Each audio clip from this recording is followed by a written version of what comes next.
Hello, hello, hello, and welcome to Iggy's Fantasy and Betting. This is episode 345. I can't believe it, man. It's been a lot of these episodes. Today's a very special day. Got a guest, got a guy going to be dropping some knowledge, bringing the energy. Love sports just as much as I do. Welcome to Sean at FF underscore Moon Vibes. How you doing today, my man? I'm doing great, Iggy. It's great to be on the show. What is this episode, Iggy? This is going to be episode 345. I just revived it last week, but it used to be just on Spotify and so forth. Now it's just a live stream right here on Twitter, on YouTube, on Facebook with my guy Deshaun right here. So Let's go, man. Shout out to you for putting in all the hard man hours for this. Believing in the dream, bro, and turning this into the content for the people. Shout out to you first and foremost. I'm gonna give you a round of applause, and shout out to everybody out there. Give yourself a round of applause for making it to another NFL. Week 5? Are you excited, Iggy? I'm super excited. I got my game loaded right now. It's up there on the mute. Packers at London. In case you guys are just waking up, that game's going on. Hope you checked your lineup. And shout out to you, Deshaun, man. You've been bringing nothing but positive energy. You've been bringing a lot of information. You called some things spot on with the Browns, called some things spot on with the Falcons. And I just knew I had to come get some of your knowledge, man. So I appreciate you being here with me. Some people ask me how I do it and if I work for the FBI because that's not how right I've been so far. But we're just trying to help as much as possible. And yeah, the energy is gonna flow throughout the show. We only 2 minutes in, so it's gonna be a uh long show full of good vibes. Absolutely, bringing the good vibes, like you said, man. And first off, dude, before we get too far into it, tell people about yourself, man. I need to know how you became a football fan. Yeah, you got so this man's got so many projects. Go check out his solo page. You college football, basketball, football. But man, I don't want to give it away. Tell everybody what you do, where to find you, all that good stuff, man. Well, my name is Deshaun. I am behind Moon Vibes. That is my brand. We've been doing a lot of different stuff over the years. I'm multi-talented. I like to call myself an enigma. I'm always at my hand in a lot of different pots trying to make things work. But it's beautiful. How I came across football. Football has always been something that I love since I was youth. Played in like multiple sports leagues. I played all 4 years of high school. Played in college as well, at an HBCU. So that was a great experience. So football is really down to the core. Of course, I love my other sports and everything, but it's definitely one that sticks home with me. As far as fantasy football, I started playing fantasy football like legit back in the Cam Newton season when they had the Panthers when they went on the magical run and everything. That was my first like official year doing it, and it actually helped me get out of a depression. So I used it as a way to like really pull myself up, and because of everything that transpired with me not being able to play football anymore. So this is like another way for me to, fulfill that love and help give people more insight, more information, help be a blessing to somebody else through this. But that's how I got into fantasy football. Um, and as far as my fantasy vibes show, we've been doing fantasy vibes since 2020. This is the third season that we've been embarking on this journey. So it's definitely been growing in front of our eyes. You can check us out at Spotify. I have a video podcast, Fantasy Vibes, on Spotify. You can check that out. All you got to do is search in Fantasy Vibes.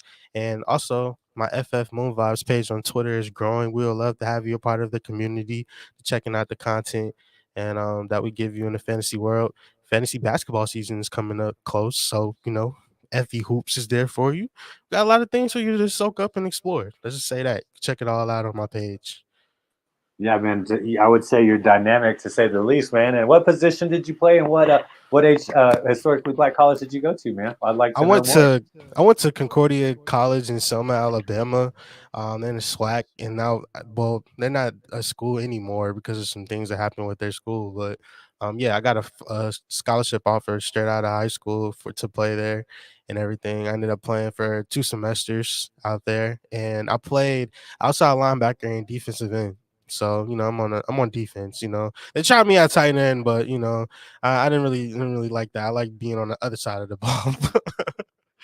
But dude, those are I played inside linebacker all my life, but my senior year I weighed 220 going into my senior year. I played football 12 years, 1 year internationally. I never played in college. I was kind of became a different person right after football season ended my senior year. And but I love it, dude. I wish I could have played DE. I'll never forget. My first playing game. I went this guy all state offensive lineman in Texas. Doing a pull, and I was so not used to playing defensive end. I always flowed to the football, being an interior linebacker. So I Mhm. was following it, and it was a pull and trap. And I looked up, and I was looking at my ear hole for the first time in my life. So I got really hit good, man. So shout out to whoever that dude is in Venus, Texas. Hope he's doing well. He definitely rocked me a good one. So yeah, dude. There's real deal football knowledge here. I played select basketball as well. It's not my best sport, but fantasy basketball, I'm going into year 8. We kind of do it a Mhm. little different, man. Before we kind of dive into the week 5 right now, we got the Giants with the ball right now, already on a third down. But before we dive into it, we set it up so that at the end of we draft usually the second day of the new year. So right after fantasy football season ends, we get like a week off. Then we go right into our fantasy basketball season. A lot of people play right now. They're starting to draft their teams right now. Which one do you do, Sean? Do you draft in right now for your teams, or how do you work it?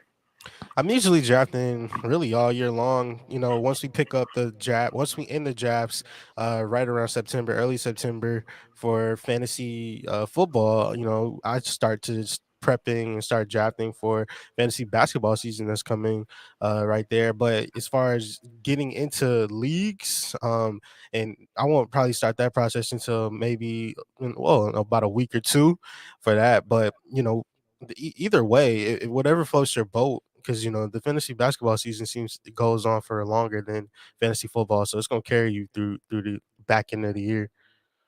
Oh, exactly. That's kind of the reason we set it up why we do, because I'm getting more and more into this this industry, and I would have no problem doing both. I listen to some of the Sirius X guys. They had a live NBA draft with Adam Ronis and some of those guys I enjoy, and it was like, man, they're really drafting right now. I've been doing best balls. I've been drafting a lot of best ball That formats. is fun.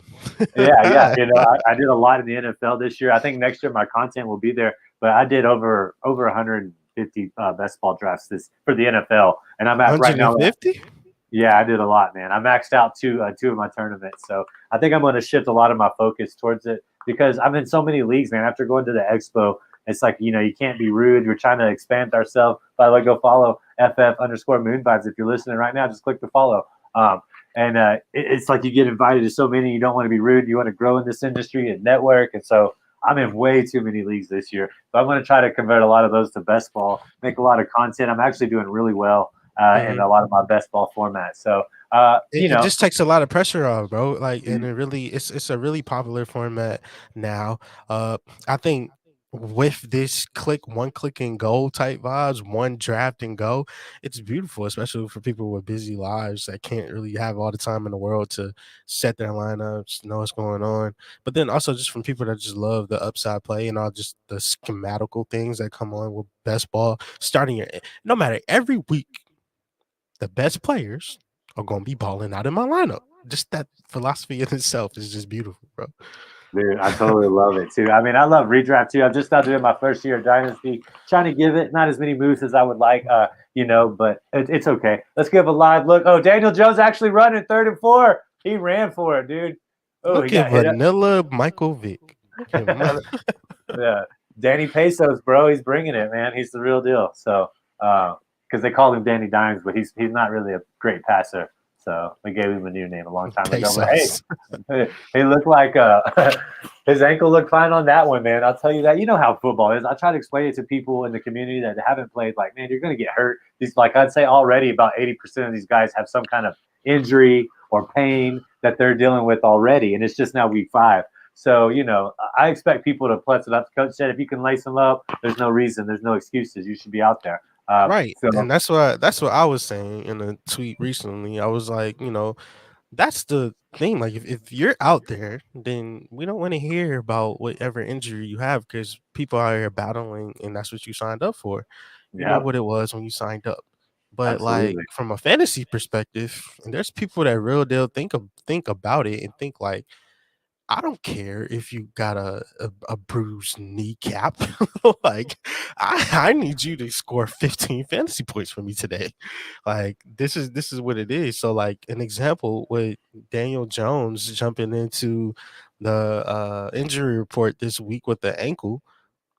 Some people not they like, oh, I want the rushing yards. You got me 2 touchdowns last week. I don't care if you got a bum ankle.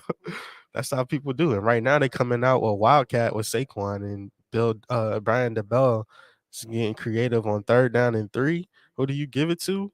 Ah, they call a penalty flag. We guess we gotta wait and find out. Dirty laundry out there. Yeah, I'd say you're a little ahead of me, which is totally cool. I'm enjoying watching this game. Preston Smith putting a hurt on Daniel Jones, man. Uh, let's get to it. One of the things or before we get to it, here's the trivia question for everybody. Name the first coach. It's college football with the distinction of having won each of the four major bowls: Rose, Orange, Fiesta, and Sugar, as well as the Cotton Bowl Classic at least once. You don't have to answer it right now. Think about it for a little bit, and we're going to try to see what's going on with that. See if we can get an answer for that. I got it wrong. I guess two coaches. I got it wrong. But don't think about it too hard. Was one of the selections or coach was one of them a SEC coach currently?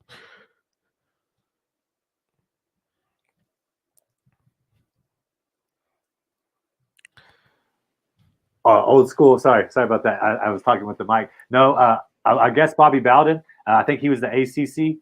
So with the Florida State days back in the day, they used to dominate, and he coached, I believe, at West Virginia before that. I'm not the biggest college football buff, but I will tell you, this coach coached only for one team his entire career. So maybe that'll help narrow it down. And I'll give another hint. There's a really good player on one of these two teams that went to the same university he coached. There you go. There's two hints right there. So to keep that in mind. You got me over here really thinking, my guy.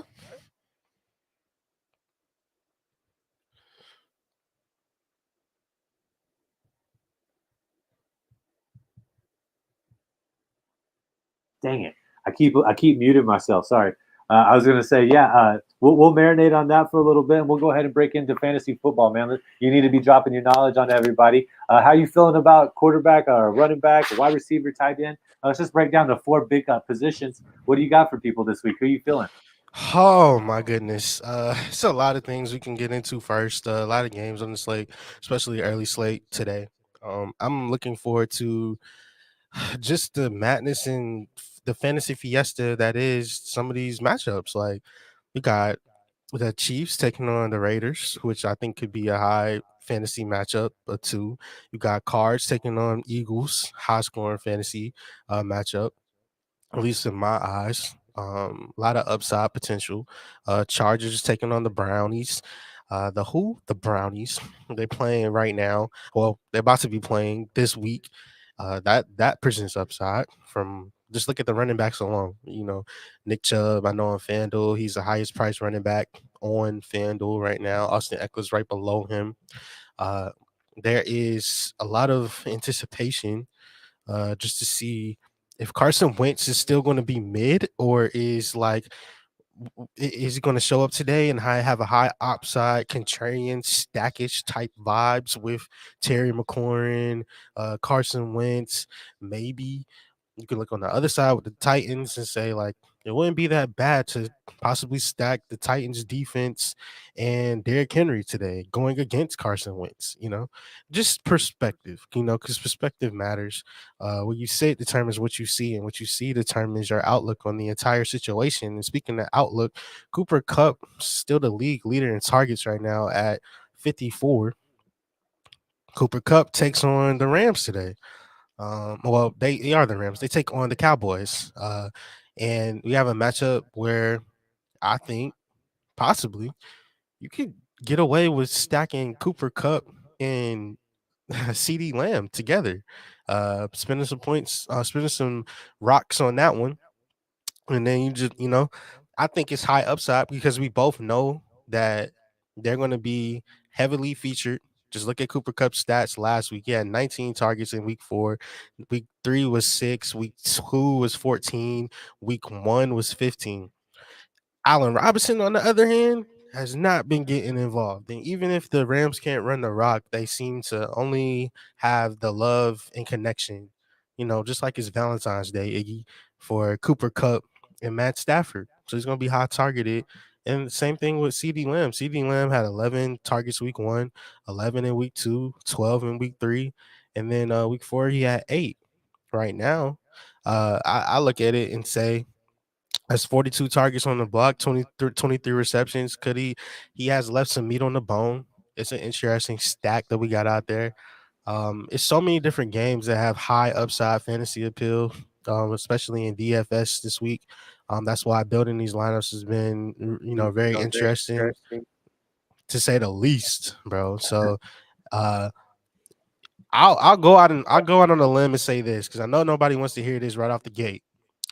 But a team that I've been doing a lot of stacking in my lineup so far, the New York Jets.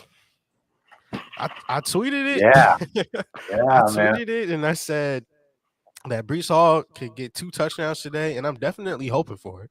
But it's not crazy to say because last week he could have had like 3. If we're being honest, just looking at the film. So I'm looking at them. Can Zach Wilson take on a Miami defense at home where I don't think the Jets have beat the Miami Dolphins at home at fresh off of a win since 2002. So that's something that could be broken today. I love Elijah Moore at his price. It's like 5,000, 5,000, 5,500. Garrett Wilson on FanDuel is like 6,000 in that range. He can be an interesting play. Zach Wilson's price is lower on DraftKings than it is on FanDuel. So that's going to He's my be. QB. He's my QB for my DraftKings DFS lineup this week. So And I actually went Zach Wilson, Garrett Wilson stack last week. And I might have been just a week early on it because I'm like, hey, they're playing the Steelers. Everybody should know by now what the Steelers back end looks like right now. It's from a fantasy perspective. Like I don't have to go ahead and well, beat a dead horse. the Dolphins are actually giving up quite a bit of yards through the air too, probably because they're having to keep pace with Tyreek and Waddle and stuff. But it could be another great opportunity as well. I don't think I stacked him. I think I went Evans, Moore. I mean not Moore, Hollywood Brown, and I can't remember who my other wide receiver is off the top of my head. I'll have to look at it, but I can't agree with you more. And a lot of people have said that Tennessee secondary should be giving up a lot of yards to Wentz this week. As somebody that has Wentz in kind of like my main league, I'm just like, well, I don't know if I can trust him. Aaron Rodgers, Big Bob. Oh, a little too far for Dobbs. It's yeah. So To say what to your point about like the if you can trust Wentz, uh Terry McLaurin has like an A dot of about average depth of target for the people that's listening. He has an yeah, A dot of about 15.02 last time I checked. So, if I'm looking at the cornerback matchups heading into this game, whether it's it's gonna be Fulton, Farley, well, I don't want to say the other name of the corner. The whole Tennessee nation would be mad at me if I start talking about him. But let's just say that Jerry McLaurin right. could get busy, and it's because they don't. Logan Thomas, last time I checked, is going to be a game time decision. So Yeah, that's extra wrinkle in there. Brian Robinson is expected to be playing with his situation. Grateful to have him back. amen. But that throws a wrinkle into the Antonio Gibson noise. Like how often what is the snap percentage? I just think that the Commanders are a better team or would be a better team if they decided to, hey, let's stop trying to drop back and pass 40 plus times with Carson Wentz, and like maybe let's just lean into the run game. Like we don't have to get him sacked so many times. It's perfect for me for a contrarian pick if you did try to throw Carson Wentz in your lineup, because think about it, who's really out there saying right now besides me, No, yeah. hey, There's let's a lot go of start Carson Wentz today. Like no. e- No, it could even be a really good DFS move, especially if you're trying to, in a big money league, or I forget what they call those. I pretty much play just GPPs tournaments. GPPs. Yeah, exactly. I'm pretty much a 50-50 guy or a double up guy. But yeah, if you're in that, you want the lineup that not too many people are going to be with. So it's definitely a Mhm. possibility because McCray, he's been leading the team in tackles for a reason. They're targeting the rookie.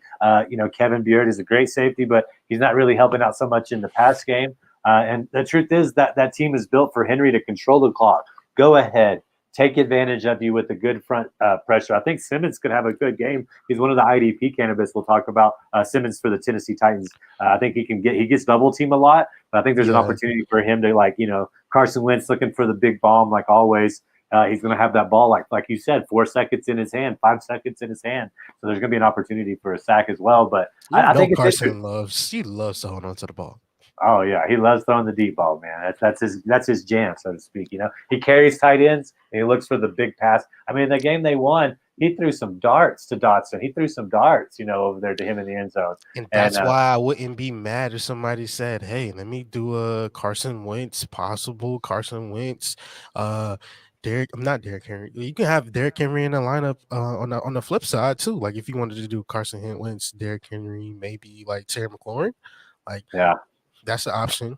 Um, oh, well, but I got to Chubb, like we talked about too. I went expensive, so I can't double down with Henry and Chubb. I yeah, don't need to go that expensive. we talk about Miami though. Miami is interesting today because, like, we know Tua's not playing. Teddy Bridgewater came in and relieved duty on his first drive of the game. Came back and led over a 10 play drive, over 90 plus yards. And I'm just like, yo, Teddy has been waiting on his opportunity to shine. Like, Yeah, he's sunshine in Florida. Like, okay, cool. So yep. then, but it's an unfortunate situation, and we don't have enough time to talk about this whole Tua situation. But I'll say from a fantasy perspective, with Teddy Bridgewater, I don't really see it being too much of a drop off. I'm just everybody has their concerns about Teddy being able to like do the deep completions and stretch the field. Well, maybe this offense just works better if when they're doing a lot of intermediate crossing routes and stuff, you know, making Waddle, making Hill get out in space. What I am concerned about this run game. I'm concerned about Mostert today. I'm concerned Yeah. about Edmonds. I'm not gonna lie. The Jets, we've seen them be competitive this week. The run game, they know how to flow to the football. I can just look at the sample size. Look how they did to Najee last week. We can talk about the Ravens run game when they played the Ravens like early week 1 and bring it all the way back to more recent. I think they're just tougher on running backs, even if you look at DVOA in their rankings in rush defense. So that's one of the matchups that I think that it leads towards the Jets in that favor. But the Jets DBs constantly get underrated, and I'm looking at Reed out there. He's a sleeper. They had multiple picks last week in with the Steelers, which is kind of going underrated. No, yeah, nobody's really even talking about that, to be honest. Yeah. So, I mean, I've seen Sauce. He's getting targeted, but he's also making some pass deflections too. So, yeah, they're stepping it up on that side of there. I mean, CJ Mosley and the Williams brothers down there in that box, it's hard to run against them. CJ Mosley's such a stud, too. So, they're going to have to attack that secondary. And that secondary has been stepping it up with Saleh. I don't know who their DB coach is off the top of my head, but I do know Saleh, he's had great secondary at 49ers. So I don't see why you can't translate to there. They used to high draft capital on the secondary. So Yeah, for sure. And it makes me, think this game as a whole could be higher.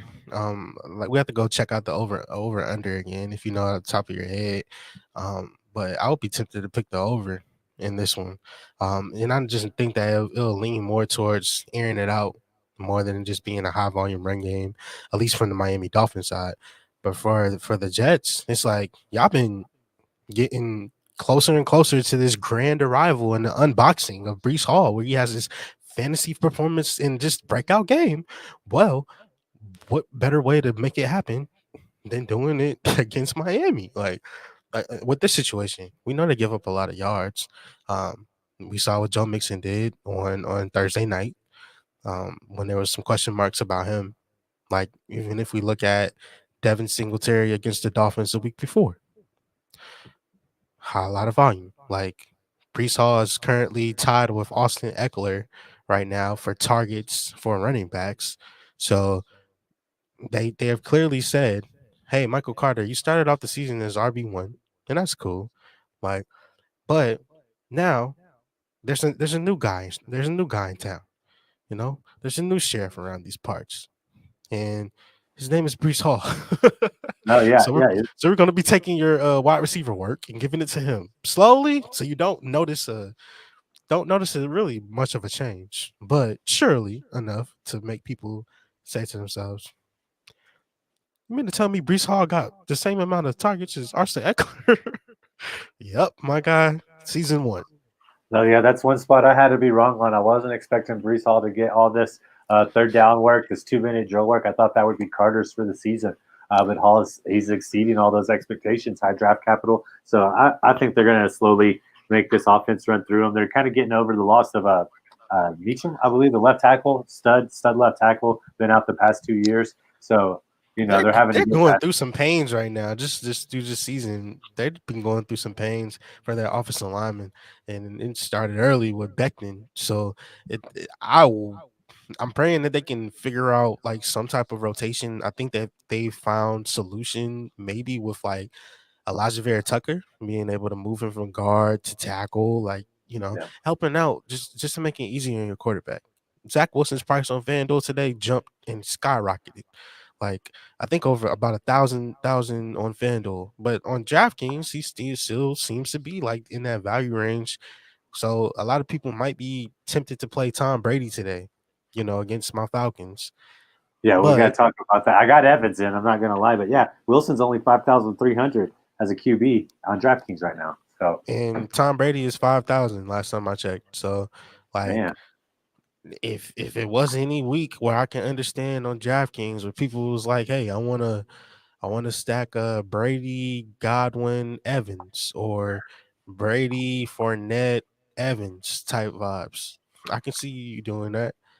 But well, I mean, I would also present it in a case Mike Evans gonna be guarded by AJ Terrell. that's what I was about to say. Let's talk about AJ Terrell. Let's talk about Casey Hayward because I haven't broke down that film as good. How do they look? We are going to save this game for later, but Deshaun, big Atlanta fan. He's always pumping them up every time I see it. He was spot on. I'm bigger on Arthur Smith than a lot of other people are. They may Mhm. not win the most beautiful way. They may not have it all clicking on all cylinders just yet. But I kind of believe in him. I kind of think I believe in his philosophy. People say he's dumb. I was like, I think he's using Kyle Pitts. As a Kyle Pitts owner, I was like, I think he's being used how you should as a head coach. He's getting doubled. Well, let somebody else step up. Drake London step it up. Zacharias step it up, man. There's all these other options. Mariota, he's kind of on the fence. But let's go back to the original point. How was that secondary between AJ Terrell and Casey Hayward, man? What do you notice when you watch those games specifically? I saw that Terrell through the first part of the season, like the first game against the Saints. He has a tough cover. Michael Thomas coming back. And the way they were playing coverage, like it genuinely shifted throughout the game. A lot of it was more aggressive against the Saints early on, and then they, in my opinion, they laid off a little bit, got a little bit. I don't want to say conservative with their play calls, but not going like super man up. For me, man on man, mano a mano is the best way that I'm gonna be able to attack the Saints defense, especially knowing that Michael Thomas is coming back. They target him in the red zone, so AJ Terrell kind of had like a low grade as far as PFF or rating, whatever. Week two, you have Hayward who got the pick interception, which is great. Terrell had his hands full with Cup and everything, but the Falcons defense as a whole started off really rocky and then turned it around. Seattle, I like the way he did on DK, and I love the fact that like Richie Grant in the secondary has stepped up. He's definitely someone you need to keep your eyes out for his IDP. Jalen Hawkins as well.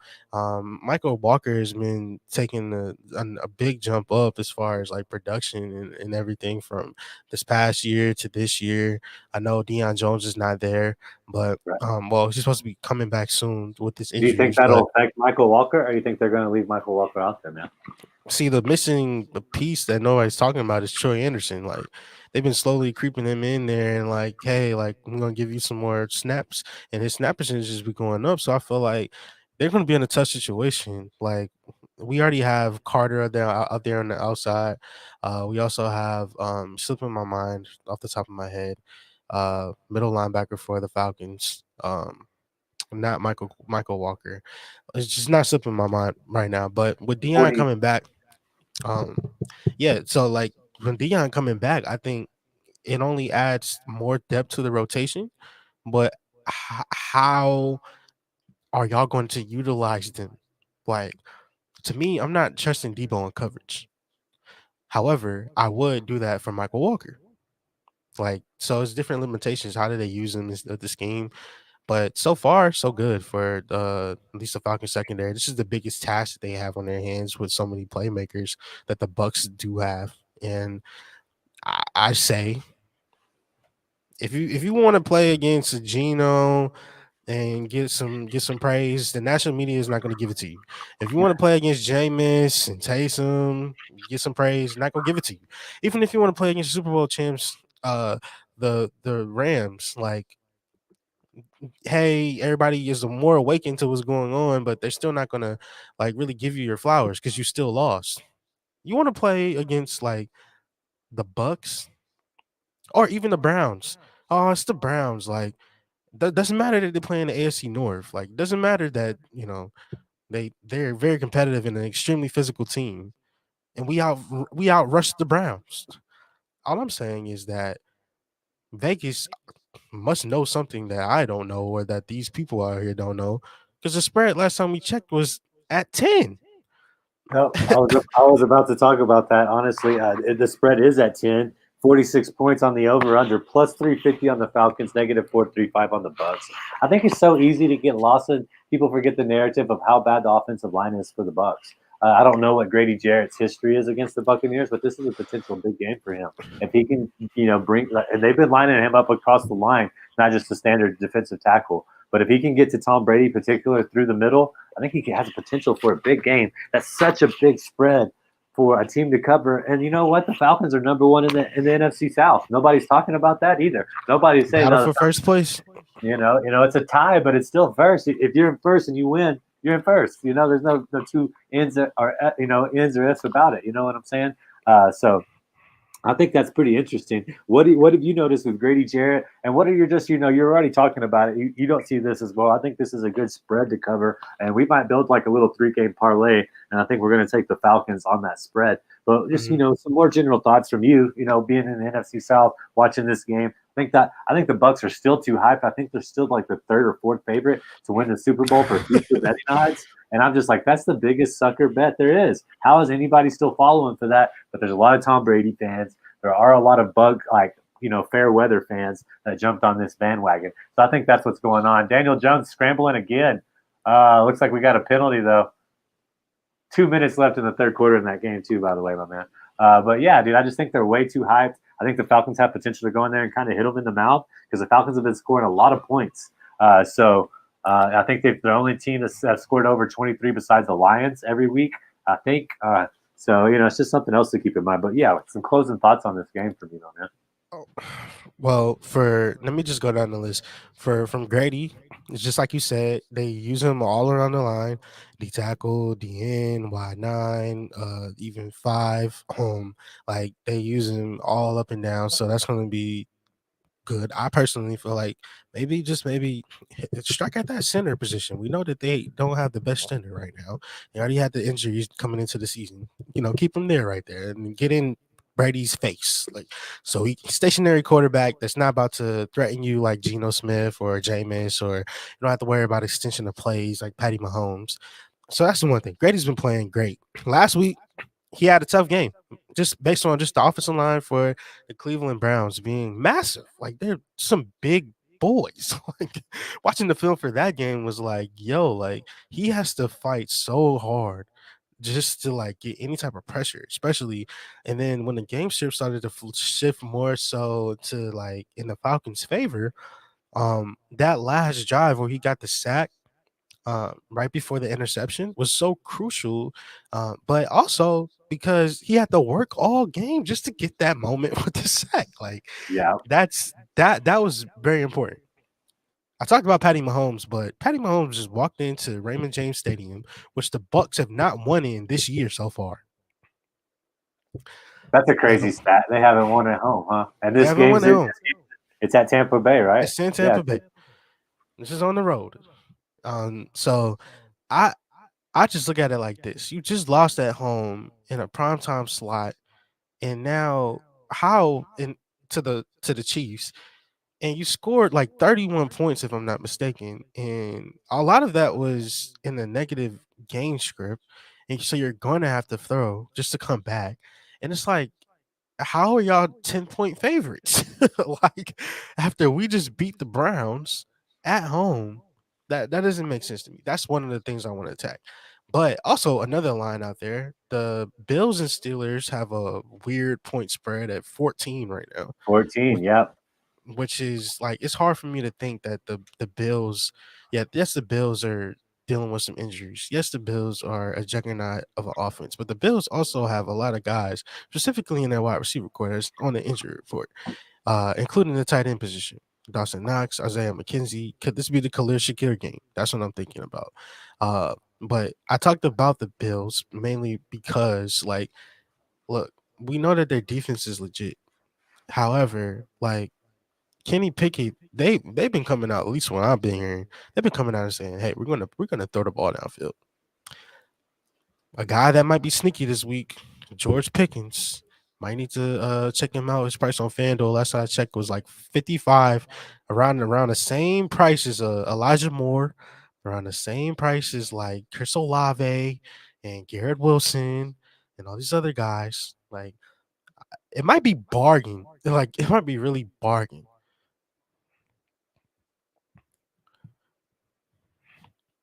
Somebody said the Falcons are. My man Richard over there said that the Falcons are 0-9 against Tom. Yeah, but Right. you know He's going that, for 10-0. You know, he's going that's for 10-0, Richard.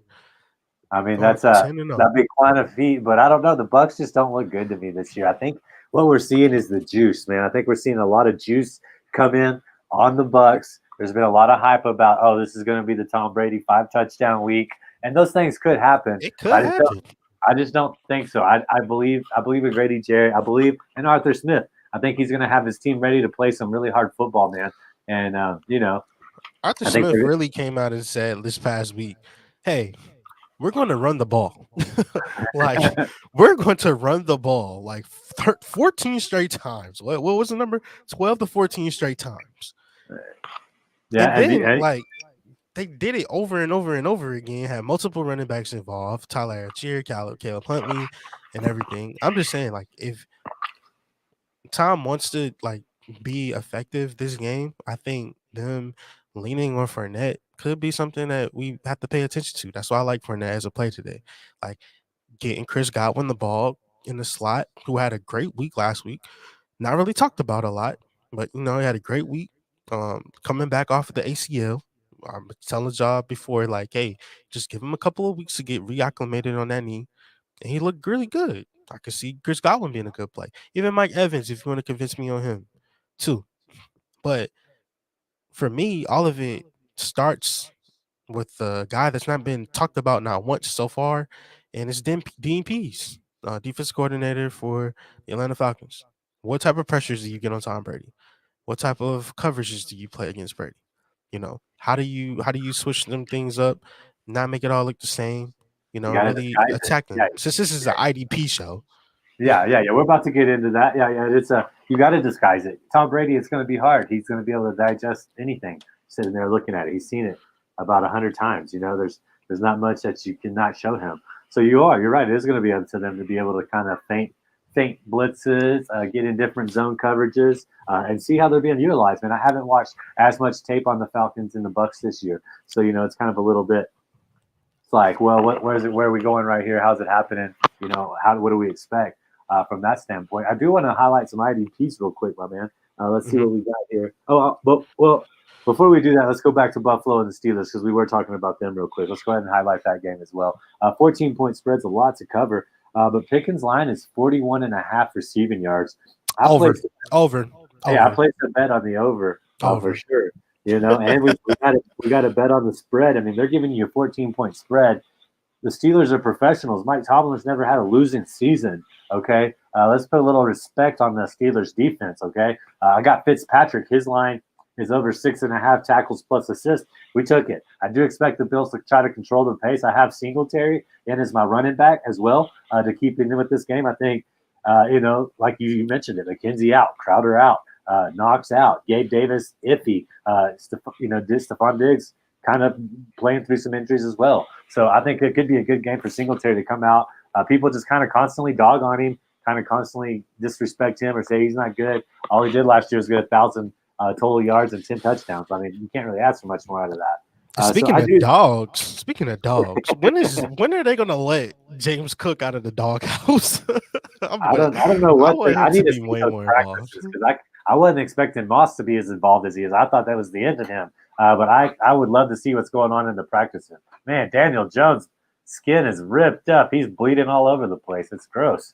But that's But football, their guys. offense is not looking gross anymore because they are here getting more creative, getting the wide receivers involved. After all the hype was talking about, they don't have any wide receivers to really threaten this Packers defense and these defensive backs. But it's looking like they are in the red zone right now. Green Bay 20, New York Giants 13.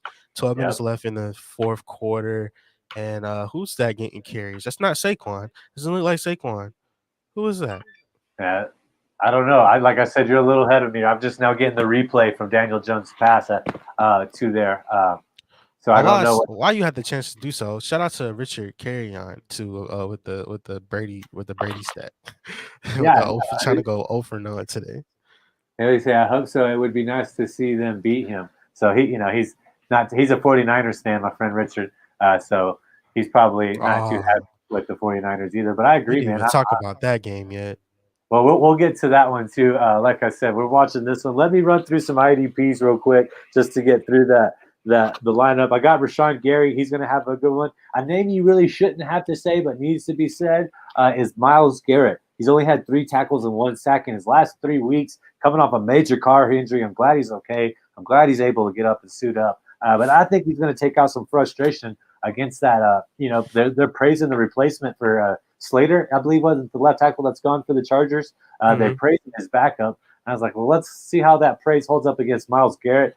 They do try to, when he's in a game, if you notice, I didn't watch the Atlanta game, but Mariota's got some wheels, so he doesn't have to worry about it as much. But it's like Garrett, they game plan away from him. They'll boot away from him. They'll run play action his way or RPO his way to freeze him. So I think Garrett's worth the play this week. I think he's going to take some frustration out on Herbert. And then I've already talked about Simmons from Tennessee. That's going to round out my defensive lineman. I think he's got a good chance to get a sack against Carson Wentz this week.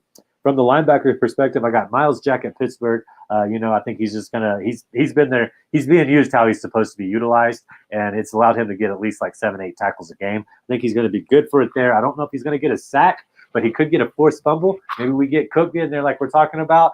Maybe that's why he's in the doghouse. Maybe Jack comes in there and punches that ball out, man. CJ Mosley, we've already kind of hit him a little bit. Watch that Dolphins game. We expect a lot of offense, but what happens when you have a lot of offense? A lot of tackling. Okay, CJ Mosley's gone over double-digit tackles the past 2 weeks. He's been that stud that he's always been. I think he's playing at a Pro Bowl level. Let's keep an eye on that.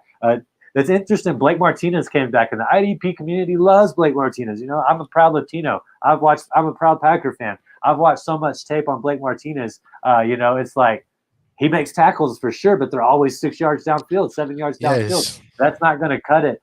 So let's see what's going on. With that being in mind, I'm still starting Divine Diablo, man. I think he's still going to be huge. I think he could get a big play this game because there's going to be, like, if he's matched up on Kelsey or CEH or McKinnon and some man coverage, he's going to get a lot of looks. That's just the bottom line. Plus, he's going to be stuffing the run when the Chiefs try to run it in there. So I think it's a great play. Rounding it up, I got my DBs, Eddie Jackson for Chicago. Vikings are going to pass. They've pretty much abandoned Dalvin. Unfortunately, he was top stud, but this year he's not really producing the numbers. They're not running the ball. They are really standing on that hill with the passing game in Minnesota. So Eddie Jackson have a potential for a good game. He's already got 30 tackles and 3 interceptions and 1 forced fumble in 4 games. Look for him to add to those stats. I got Petrie in Houston, man. I told everybody last week, I was like, go grab him. Let's put him on the bench. Let's see if he's the real deal. He's the real deal. So let's go ahead and play him this week against Jacksonville, who's shown that they give up turnovers, shown that they're committed to Robinson, and he loves throwing to Kirk on crossing routes on the middle. So there's going to be plenty of opportunities there for Petrie to get it. And then the last play, Deshaun Elliott, Detroit. He has 28 tackles in 4 games. He got 11 last week. They're playing. Yeah, they're playing the Patriots. You're going to have Stevenson. You're going to have Harris. You're going to have all these little short routes from Zeppe like they ran last week. So Elliott's going to have everything underneath him. Detroit's going to go in there and put in some points. So the Patriots are going to have to play with a quicker pace than what they would like. I think this is all benefits Elliott for another good high tackle game.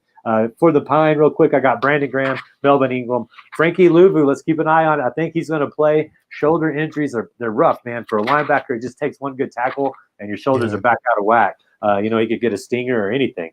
Leighton Vander Esch, man, the reason I'm doing this, we're going to highlight this game here in a little bit. I think the Cowboys are going to control this game. I think Ezekiel Elliott and CeeDee Lamb are going to have good games, actually. And I think this is going to and essentially make it difficult for Leighton Vander Esch to get on the field and make tackles because I'm expecting a lot of passes.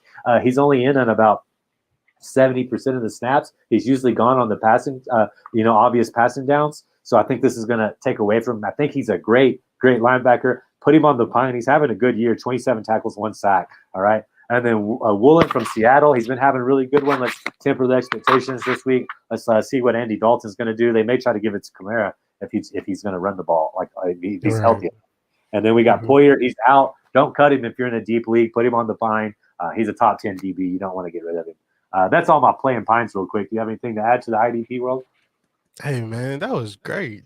I like being in the IDP show a lot. That's just heavy hitting. I wanted to say something before because I just saw this live update, but live update from the game from a fantasy perspective. They just gave a carry to the running back that's not Saquon Barkley. I think the Giants just scored. But Aaron Rodgers is leading this game right now in fantasy points. He has 15.12. Randall Cobb is second. He has 15 fantasy points as well. 6 receptions, 90 yards. Darius Slayton for the Giants has 12.3 fantasy points. Alan Lazard, 11.6 right now in the fourth quarter. Daniel Jones, 10.5. But those are the offensive players. I'm out here for some defense. Julian Love, 9 fantasy points already. Nice. Dexter Lawrence, 9.1 fantasy points. Preston Smith, linebacker in Green Bay, 9.9 fantasy points already. And who did I miss? Did I miss Julian Love? 9 fantasy points. So those are some Quay Giants Walker players on turned it there. up too. 7 tackles for Quay Walker already. He's having a game. So Definitely. the Giants, they just drove that ball. This drive I felt like took about 20 real minutes, And this is what happened, man. As somebody that's watching tape on Green Bay, dude, great first halves, great 15 first plays. They're not making any adjustments in the second half. He's got to bring somebody in for some quality control or something because he being Matt LaFleur. It's just persistent. It's persistent. The Patriots got back into it. You can go all this year. In the Vikings game and 2, they didn't let up in the second half. They kept it going. So now we got a tied ball game. And on my clock, 10 minutes left to go. I think it's you can't. I bet the London fans are happy. I'm happy. Oh, definitely. They came out in droves. Like they were waiting on this one. I think they wanted this one before. If they could have kept the Minnesota and Saints game out of London and just played it in Mexico City or something else, fans in London wouldn't have mattered. They wouldn't have cared. Because why? Because they get to see Aaron Rodgers and the G-Men. They get to see the cheeseheads come out in the stands. There's a lot of Packers fans out here. Like this game is tied now. I agree with you with the point about the adjustments. We got to make some. And this offense the Giants offense has been the story of the game. And Saquon, I think he's out right now, but they've been making some adjustment in their passing game to at least threaten their defense. So that's been the storyline for me. Well, what what the Packers do is they just play zone. They'll man up occasionally, but they're a big zone team, particularly when they get ahead. And I don't get it. They got Stokes, they got Alexander. There's the doppelganger right there. That's pretty cool. He goes to a lot of games. He's from Germany. He went to Lambeau Field, and everybody thinks he's Aaron Rodgers or something. It's pretty funny. Let's get to. I think we got a comment. What is it? Oh, we got another one. Oh, another one from Rich, my man Rich. Let's see here. My bad, Rich. Have y'all talked about the Commanders rookie running back getting his first NFL showing today, Brian Robinson? We talked briefly. We talked about how thankful we were that he was able to get back so quickly and he's healthy. I'm always, I feel bad for anybody that goes through a situation like he went through. That's just crappy, dude. But I think he's going to have to it. Yeah, he's like straight. If you really, really think about it, like that situation feels like it's straight out of a movie. Yeah, like from even from like not just the shooting or whatever, but I'm talking about like the whole situation, like everything that we was dealing with this all season with Brian Robinson coming in and the reports that Antonio Gibson is being used on special teams. Antonio Gibson is getting less carries. Brian Robinson is an early down back. We seen this all preseason, and Ron Rivera was trying to do his best to manage the situation. And like, yo, we're just trying to give the kid some work. Like, we wanna, let ease him in there and everything. And it's like that part is just storyline on top of it. Like all of this has been storylines. It finally comes to a climax today, and they've been saying, "Hey, we're gonna limit his snap count." Okay, all right, you'll limit his snap count until Derrick Henry is on the other side of the ball, and you have to try to keep him off the field. Yep.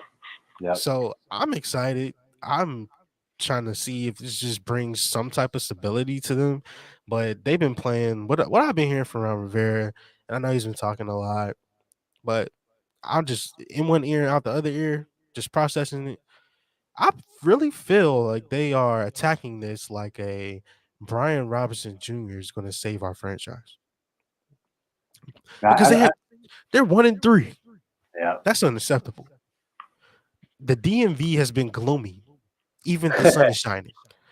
Like, you know how hard they take their football. Like, they Yeah. lose the entire DMV. It doesn't matter if the sun is shining. It's a perfectly 75-degree day. It is cloudy. It looks like a Fairly Odd Parent episode where everybody lost their color. Like, that's what it looks like. Yeah, dude. They're diehard fans over there. I've been noticing as being in the industry and watching Twitter. There are some diehard fans there. Oh, fumble! God, get on the ball, man. That was the opportunity. Oh, I'm so sorry watching my team live. That was, Packers did 3 complete bombs. They didn't throw any short passes, no runs, 3 bombs, 3 and out. Kick the ball, and they don't get on the punt coverage. Now you're giving the ball right back to New York Giants with all this momentum. I mean, good Lord, come on. It's why I say special teams is 34% of football. You got to be ready. It's that extra percent. You got to be ready for it. But yeah, from Richard, to answer your question from a fantasy perspective, I'm staying away from all 3 of those running backs. As somebody that has McKenzie in a lot of leagues, I'm gonna sit this 1 week and watch and see like, what are they gonna do? Because just like Deshaun just said, it's there's so much misinformation going on with the Commanders right now. You got to take it with a grain of salt in one ear and out the other. Let the tape do the talking. Let's see how it all comes out because they obviously had a lot of faith in him, like you said, preseason. They're like, Gibson back to special teams. We're going to keep McKenzie. We made sure he didn't go to Buffalo. We're going to use him for third down and passing situations. And I just want to see because is he built up? Is he the guy? I think he is, though, and that's the scary part. And this is where I feel like it could work. If I look at it and I don't look at it glass half full or glass half empty, I just look at the glass itself. Like, based on what our eyes showed us, like they utilized him when he did like come into the situation. They utilized him in early down work. They used him in a situation then not much on third down, but he did get a little sprinkle. I'm talking based on like preseason action and reports that we've been seeing on training camp. Right. He's already had work with the ones throughout the training camp. Like, even if I'm projecting against the Tennessee Titans defense today, like where they you see Simmons down there. So I mean, obviously that's a good thing. But is this Tennessee linebacking unit going to be able to handle the diversity of these running backs, whether it's the routes, option routes for running backs? So all I'm just saying is Antonio Gibson was a natural receiver coming out of Memphis. That's true. His best role technically is being a wide receiver. If I'm just being honest, I know he's to me. I like Gibson as a running back. But I don't like the way they utilize him. If you have Exactly. a real running back, you can maybe get more creative with the personnel when you have a situation like Terry McLaurin. McLaurin is not going to be playing. Well, he's going to be playing, but you have Dotson that's not playing. Dotson's out. Yeah. Cam Sims, who knows what's going to. We also have Logan Thomas is on the injury report. Yep. Game time decision, truly. To me, it's just like, normally it will be a situation where we wait a week, but every week matters in the NFL. And every week matters in fantasy and betting. Oh yeah. Every Because week. so if you had to tell me give 20 carries, I would say if they got 20 carries to Brian Robertson, then that's a game that I would like to see. I don't want to see Carson Wentz dropping back for 46 times. No, don't need that. So if I No, would have dude. to look at it from just glass of what it is, that's how I would see it from a perspective. But I'm excited. Let's just say the least, Richard. I'm excited. Yeah, dude, absolutely. I think it's gonna be good. Richard said they're gonna chat supposedly about 20 carries, and this game is getting really good to me. We're gonna try to speed through some of these bets, looking at these betting lines, and just talk about a game that you'd like to talk about. So we got Seahawks at Saints, 5 point spread for the Saints, 45 points on the over under, negative 230 for the Saints, plus 195 for the Seahawks. Dolphins at Jets, 3 point spread for the Dolphins, 46 points on the over under, negative 165 for the Dolphins, plus 140 for the Jets. Falcons, 10 point spread, 46 and a half. They just bumped it up a half a point, plus 340 on the Falcons, negative 425 on the Buccaneers. Texans are on a 7 point spread, 43 and a half points on the over under, negative 325 for the Jags, plus 270 for the Texans. Texans going into a bye week. Oh my gosh, Saquon just burned my defense. Oh my gosh, it's getting bad, dude.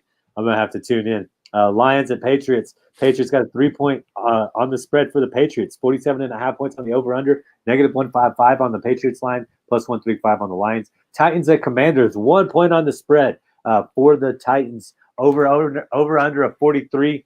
We have negative 115 for the Titans. Negative 105 for the Commanders. The bookies are telling you they have no clue what's happening in this game.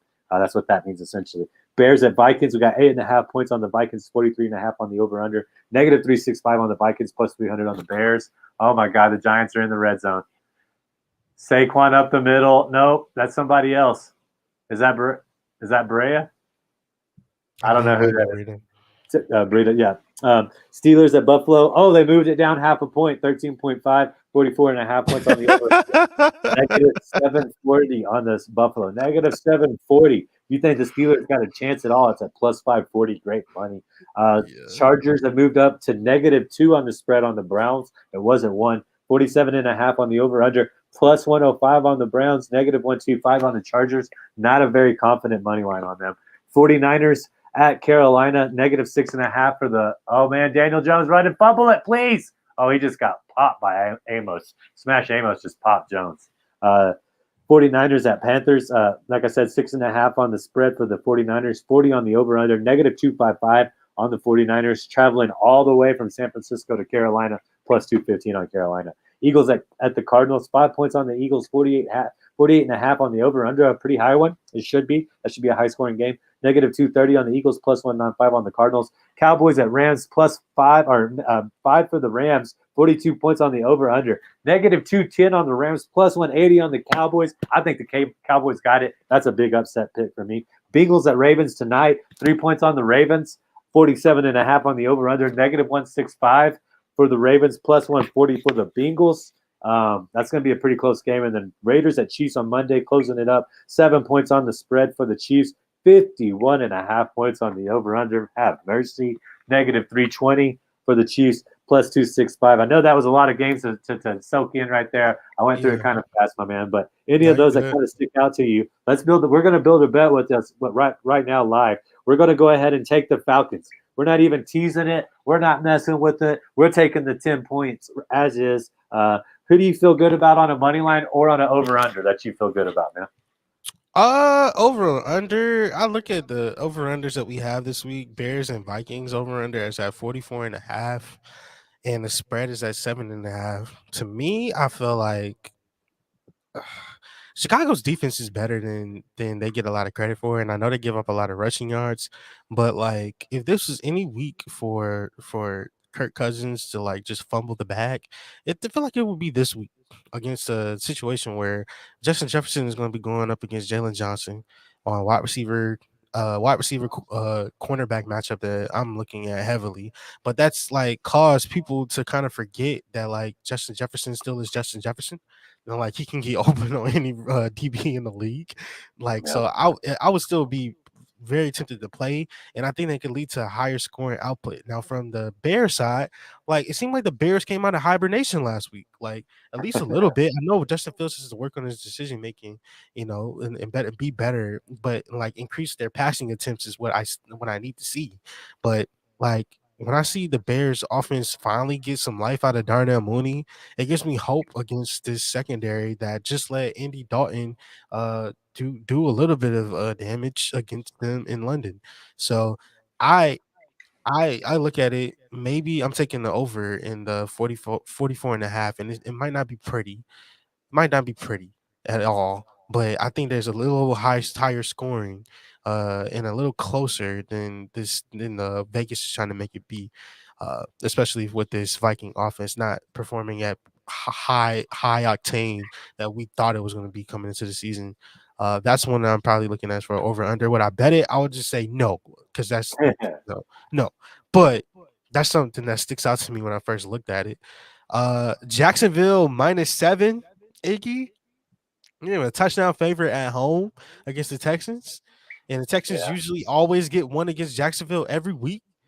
And Yeah. this game, 43 and a half. If I had to say a over, I definitely pick the over for this one. 43 and a half. Yeah, I'm taking the over. Let's see. For I think I found a pretty good angle. The 49ers, they don't score a lot of points. They just control the ball. The Mhm. Panthers aren't scoring at all, and they're playing against a really good defense. So what I've done is I've taken the 40-point line, which is the lowest For line for San this week, Francisco and Carolina. Carolina, and I've teased it up to 43 and a half because I don't think there's any way there's 6 touchdowns this game, which 6 times 7 would be 42. And then I don't think that they're going to get an extra field goal in this game. I think this is going to be a very low scoring game. Baker is awful. He can't move the ball. Matt Rule is awful. And then Kyle Shanahan's completely content running the ball, using up a lot of clock, big play to Debo, and then going down there and kicking field goals with Robbie Gold. So I think I'm going to tease this one up to 43 and a half. So we got the Mm. Falcons, which we both discussed. So this is what I call a mouse or a moose. I used to make this bet all the time. You can see it right here. So you got the money line and then the over Okay. and then the spread, SE the spread. So money line over spread, the two O's, or you got the mouse, which would be the under, right? Money line Mm. under and the spread. So right now we're on the under and we got the spread. I need a money line for you, my friend. We're going to place half a unit on this parlay bet. Let's not let the Mhm. people down. Any money line, don't worry about the spread. Who do you think for sure is going to win this game? Money line. Don't think about the spread. It's so many different options to go with. But if I really just trust in my gut, it would be Philly to beat Arizona. Okay, I'm all with Money it. I'm line. not worried. Negative 230. That puts us at plus 324, man. We went from plus 195 to plus 324 with a for sure. I think they're good with it too. So let Mhm. me repeat it to you. Let me run these three off. Let me get your thought. Try to tell me where one of these three could go wrong. Eagles on the money line. We got Mhm. under 43 and a half points in the 49ers at Carolina Panthers. And we're taking the Falcons on a plus 10 spread, the division leading Falcons on a plus 10 spread. Where are we going to fail with this one? Where's the possibility? If I had to throw like all darts and chinks into the armor and everything, I could say, well, what if the Falcons can't get into like a positive game script and run the ball as much as they want to? Like, what if their defense has a hard time trying to cover Godwin and Evans and Tom Brady gets Leonard Fournette involved? Like, that would be my just throwing little darts out there. Okay. That from that pick, from the 10 points though, like I don't think Tampa Bay is better 10 points better than the Atlanta Falcons. And it don't matter if it's playing in Raymond James or the Benz. Like uh, I definitely think this game is a physical one. And Todd Bowles talked about it even heading into the game that he knew it was what type of energy it was coming with. Um, I look at this and be like 10 points. I'm going to take that. I feel confident. Uh, the Carolina pick, if I had to throw chips in the army, if Christian McCaffrey is just that good, where he can take a defense that's playing at a historic rate right now, as far as points per game that they're giving up, the rushing DVOA, the passing DVOA, the 49ers being a system where they run a lot of cover six. So half the field is running cover two.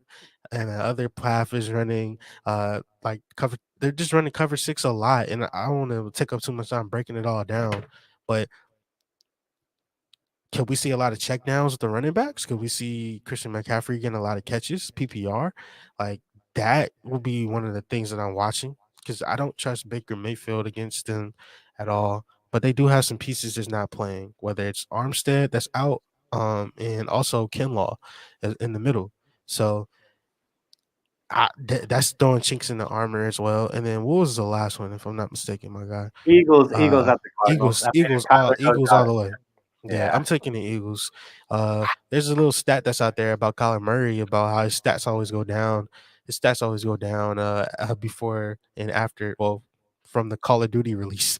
I don't think Call of Duty is out just yet, so I think he should still be good. He's one of the safest quarterbacks you can have on the slate, just from like rushing upside and like just potential to throw. With Rondell Moore being expected to play, Dortch expected to play, and then also Hollywood being what he is. All right. Well, I'm gonna place it. You didn't talk me out of any of them. I got faith in our bet, my man. And Right. So I I tried to throw whatever angles I could to just make you feel bad about one of them. We couldn't. well, it's all good. So bets placed. I just want to show it. There's the receipts. I always put my money where my mouth is. So we got the bet. We're in. I Let's placed a go. for me a 0.6 a unit because most of the time on parlays I only place half a unit or less because they're hard to hit, man. I dare you to just go out there and try to pick 3 games on any form, any way you want, and you try to pick it. It's hard. Okay, it's really difficult. These bookies are really smart. But we placed it. I got a lot of faith in it, man. And I guess we're about ready to get out of here, man. I was going to do the live show. I had some technical difficulties though, and I had to close down my other screen, and I couldn't even see myself for about 20 minutes of the show. So I can't load the screen. But man, anything you want to say in closing about anything? We didn't even get to basketball. I knew we wouldn't, but anything at all you want to say? Ah man. Marquise Hollywood Brown is actually third in the fourth in the NFL in targets. 6 week 1, 11 week 2, 17 week 3, and 4. I mean, well, in week 4 he had 11 this past week. So that's 45 on the season. That's more than Justin Jefferson, Stephon Diggs, Jamar Chase, AJ Brown, Deontay Johnson. Like Hollywood is leading up to this season. He was getting a lot of hype, and I know people are saying that. Well, AJ Green, I mean, not AJ Green, DeAndre Hopkins is supposed to be coming back for them, so this is gonna all can stop. Well, Kyler seems to like Hollywood a lot, and he knows how to move the chains. I'm looking at Hollywood today. Uh, if you want to talk about DFS builders, some things that I just looked at real quick, and just some quick notes. I think that Tom Brady is going to be a chalky play today. Um, and he had a 16% pass rate over expected this last week because he was playing in a negative game script. Uh, when you look at the Bucks offense in 2021, and they are kind of going into an offense against a defense that everybody assumes that is weak and porous in the Atlanta offense. I just think it's a chalk play. I think Josh Allen is chalk today in DFS. The highest total of the slate for them, the highest implied spread of the slate is at 14. I didn't have the kahunas to pick that one as our money line, or that one as the going over or under or taking the spread. But I'll just say that he's going to be one of the most popular picks in this one. Maybe a pivot is Jalen Hurts today. He's the only quarterback that, other than Josh Allen, won multiple 30-point games on DraftKings. Justin Herbert in a large field can be a contrarian going against the Browns. And I don't think that Jacoby Myers is going to be able to keep up with Justin Herbert in this passing game. The running back, I think chalk plays are going to be like Leonard Fournette, Damian Pierce. But like I tweeted, it's okay sometimes to have chalk, and it's okay to go back to the well. You're not crazy to go back to the well against for Damian Pierce. My lock of the week, probably James Robinson against the Texans defense. James Robinson, I think, has had over 75 yards and a touchdown and in this season, in the last 3 games, 2 of the last 3 games. It didn't happen against the Eagles, but I think he has like a home touchdown streak of like 6 or 7 games. So I'm anytime touchdown for James Robertson, I would bank on it at home. Some pivots at the running back position. Tyler Algier, he's already averaging 9 carries and 1 catch per game. Cardell Patterson's on injury reserve. Uh, when when you see this Falcons offense, it's going to be a running back by committee, but they're also going to ride their hot hand. So look for that today. And also your guy Devin Singletary, he's a pivot today for DFS lineups. Over the past 2 weeks, he has 15 targets over that span. And now with multiple players being ruled out of the game, he could be more utilized.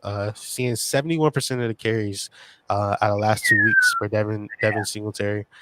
Chalk wide receivers, like I talked to you about earlier. I mean, no Cal Pitts equals what? More Drake London. Drake London could lead the league in target share after this game. He's already at 34% for a rookie, and he only trails one guy, and that guy's name is Cooper Kupp. And we're massive underdogs. So even if you look at it from the numbers standpoint, we're going to have to pass more. So Drake London, target share numbers is already up there. And if you had to choose between like a Drake London or a Chris Olave, I'm going Drake London over him this week. Chris Godwin, another chalky play, but he did play 82%. The other team snaps tied with Mike Evans, or a 19% target share this past week. And he caught 7 for 10 targets for 59 yards. And I just look at he has a massive ceiling and a solid floor. So if you are going to pay for him at his price, then why not? Like this week, just knowing that he's going to be chalk. Cooper Kupp, I talked about him earlier with like a stackish type of appeal with CeeDee Lamb in the same game.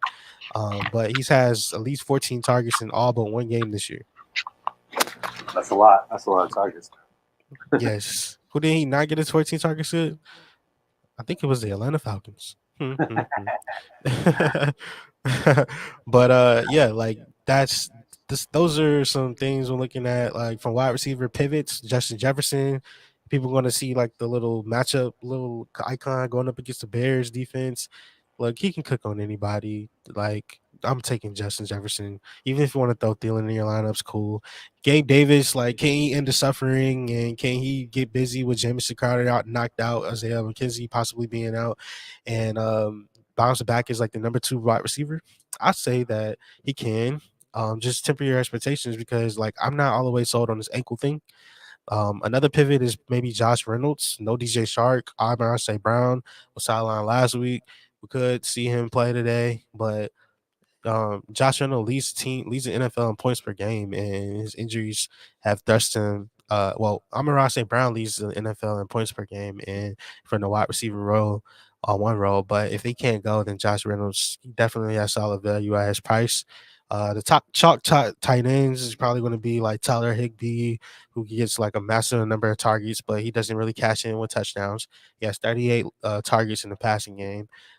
With no Mark Andrews or no Travis Kelce in the early slate, like I can see him being heavily owned. TJ Hawkinson is the number 1 tight end on FanDuel.